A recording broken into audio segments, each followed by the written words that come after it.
Hey, what's up? Welcome back to my channel. In today's video, I wanted to discuss, is it a good idea to sell your house in 2021? Stay tuned.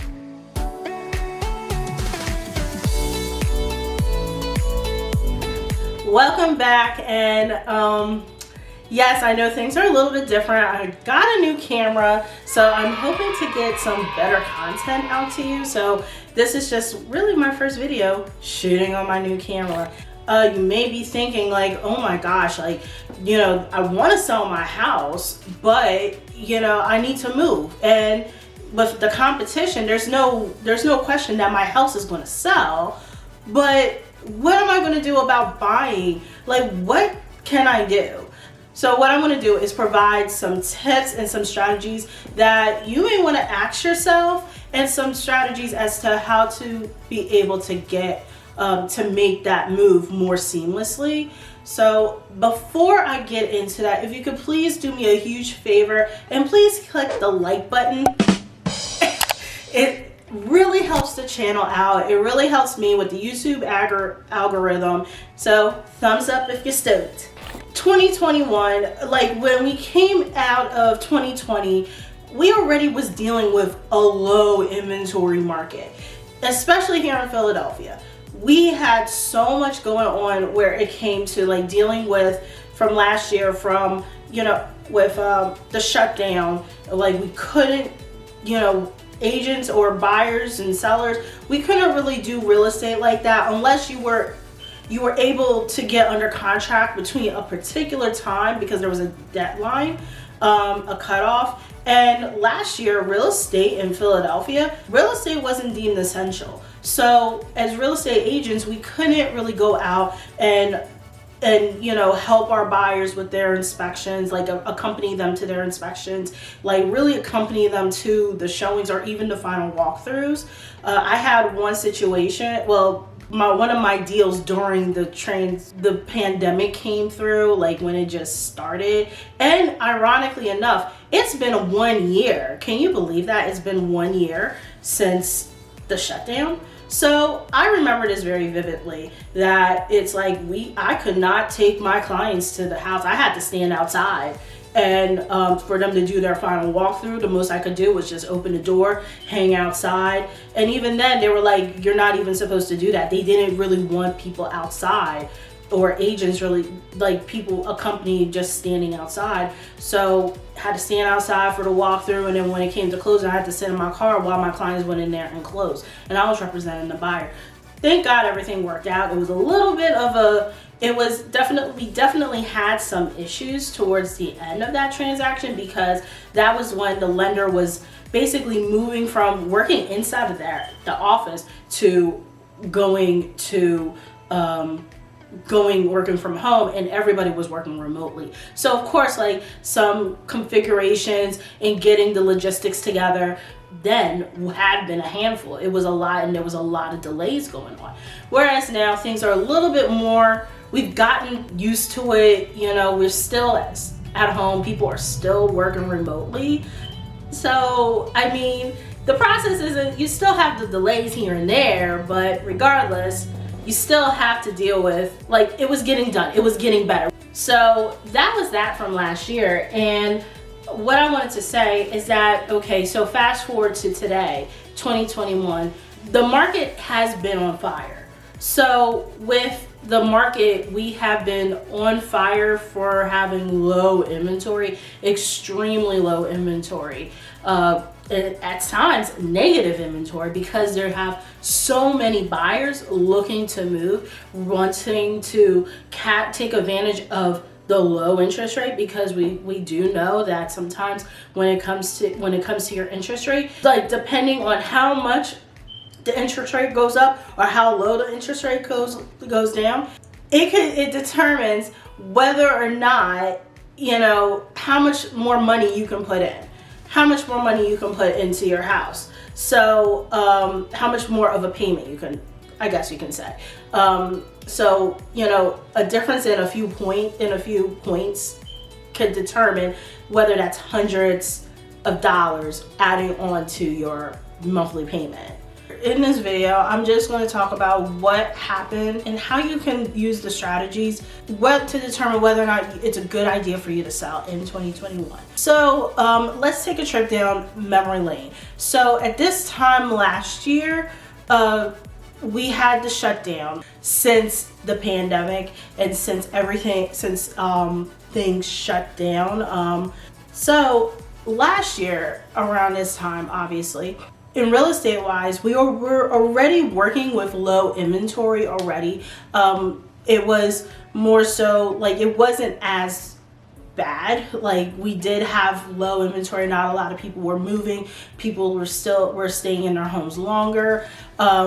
So back then it was, regardless, to get the deal done, it was like just making sure that the terms were good, the price of the property was good, everything else was in place. So back then it was more of a meeting of the minds and more of you negotiated more for inspections and purchase price and whatnot.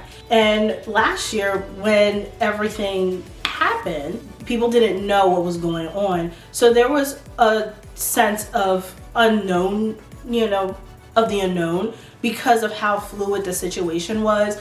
So that's what happened last year. So fast forward to now, we are still in a low inventory market, and in times, and in some cases, we've been actually in negative inventory. So, but things are different now because now we also have to factor in that interest rates are at record lows. And depending on how your interest rate is, like only a few points up or down your interest rate, it determines whether or not you can afford a couple hundreds of dollars in your interest rate. Or even thousands, but the difference in the interest rate does vary, can determine your monthly payment.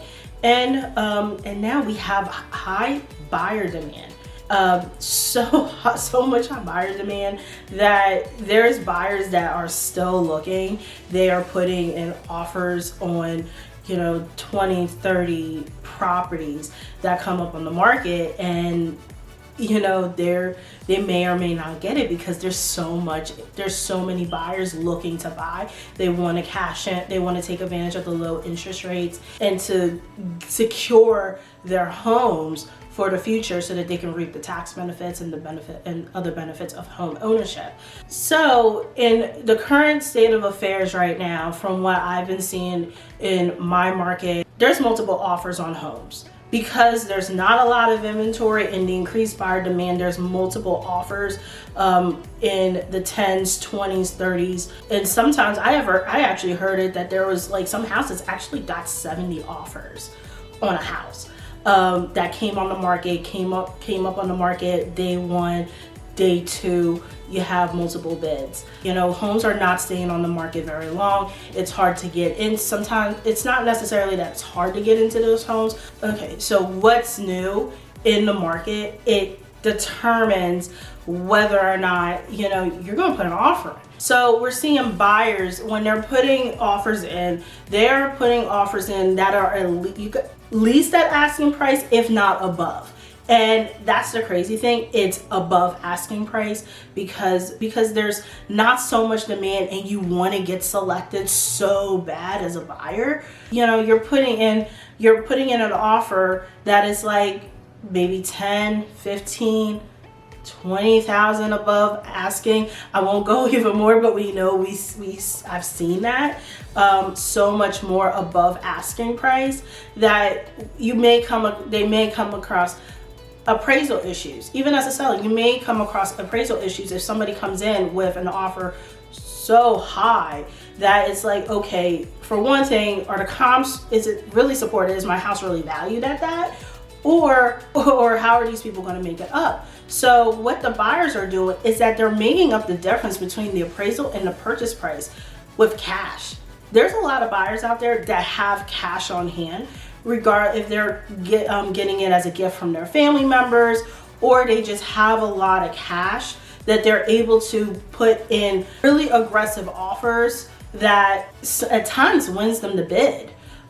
They may not need the financing in order They may not need the financing contingency in order to purchase that home. So yes, they may just need they can do it with just cash, and be able to make up the difference in appraisal. If the appraisal comes in low, or and the purchase price is X number, they may be able to negotiate or at least pay that price make up the difference in order to win the bid. And some buyers are doing that. Right now, it's significantly overpriced, over asking. We've seen multiple offers where it's obviously significantly overpriced. It's because that drops the pricing, and people are doing escalation clauses where in your state or in your town or city, but in Philadelphia, we have escalation clauses, or I should say for the state of Pennsylvania, where it's escalation clauses where it's you could put in look, I'm able to go up 10, 15, 20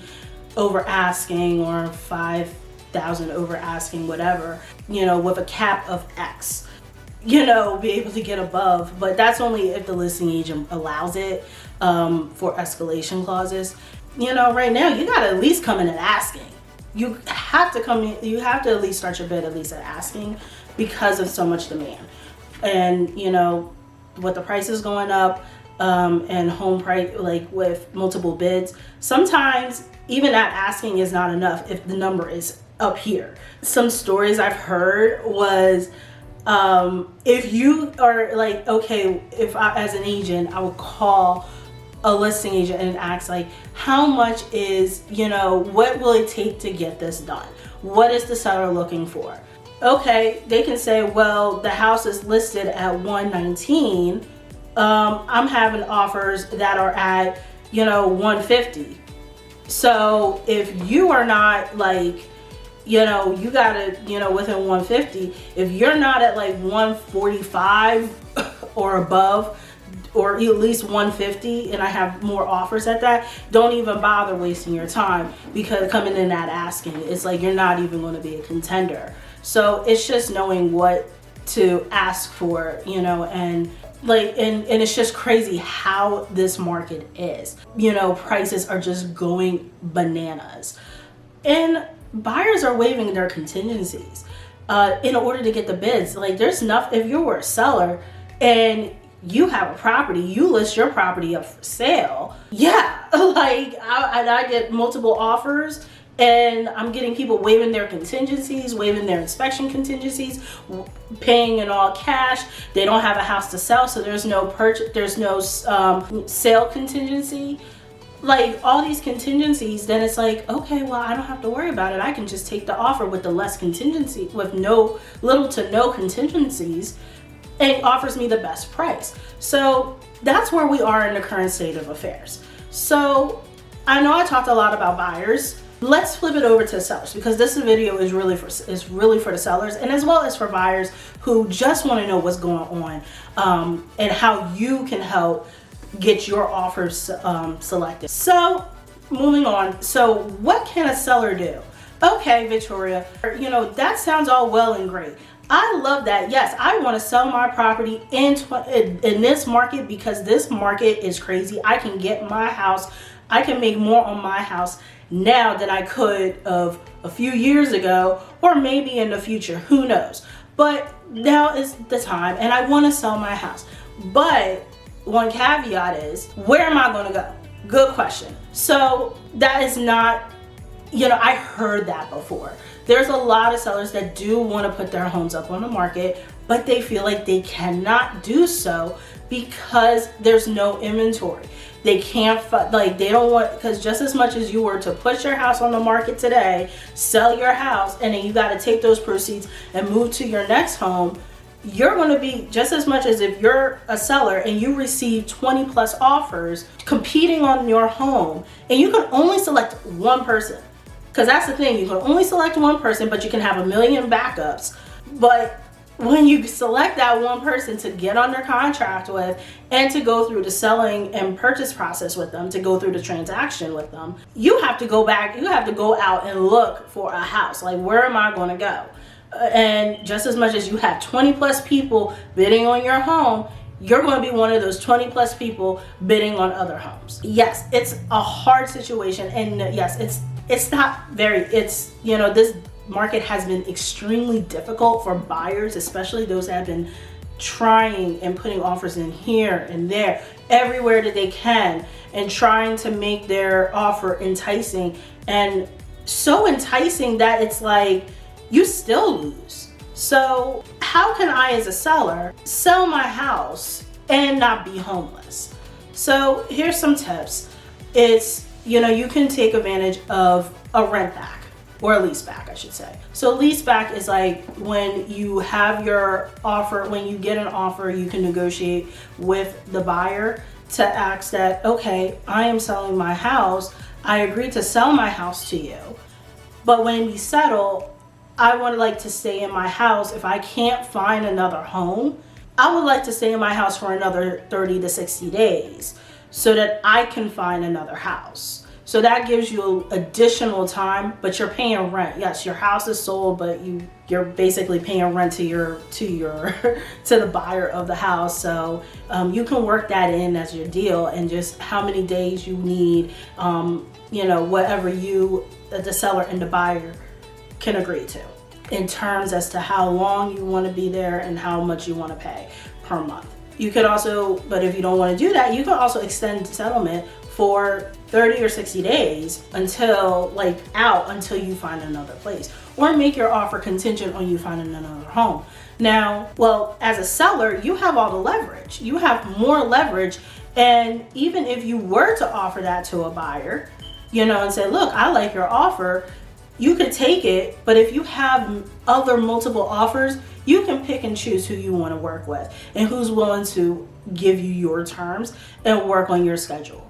So that's what you can do as a seller to structure your deal, so that you can put it in your additional terms that this deal is contingent on me on finding another home. Or what you can do is rent. Renting is still a viable option. So if you don't want to do a lease back, you don't want to extend settlement, you just want to get out of there, you can rent, you can go and find a rental for a year or 6 months, or get into a short term. Now, the only thing that I would say as a short term that you would have to think about is you're paying more per month than if you were to get on a lease. You're paying more because of the short term of that lease than if you were to get into a traditional 12-month lease. So you can do that as well, like rent, while you find the home that you want, and just be honest with your landlord and say, look, I'm looking to purchase a home as my, a next place to live. I don't plan to be here long. Is there any ways that I can possibly be here for 6 months or to a year and have the option to get out of my lease if I want to? Now, that's only between you and you as a buyer or seller, between you as a potential renter to your future landlord. So that's something that you will have to agree with and determine whether or not that is a viable option. But that's something that you can do to negotiate. And remember, everything is negotiable. Like, real estate is always negotiable. So with renting, and also, or you can those are really the three, or unless you want to go hang out with friends and move in with friends or family, that is also another option while you find your next home. Can't forget not to mention that. But those are just really some tips that you can do, is to sell your home and coordinate as well. But if you really want to sell in this market, that's what you can. Those are just some strategies that you can do.